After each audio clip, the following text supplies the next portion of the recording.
Rozhodli jsme se otevřít restauraci, protože se zajímáme o zdravý životní styl a vidíme v tom budoucnost. Radmila Petruškova from České Budějovice in the Czech Republic used to work as a hotel receptionist.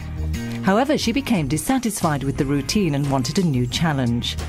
She began to think about opening a cafe specialising in organic, vegetarian and bio foods, together with a friend experienced in restaurant work.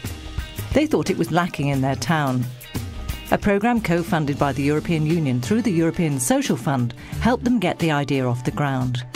Experts advised them on how to set up the business and develop a viable plan to present to the bank.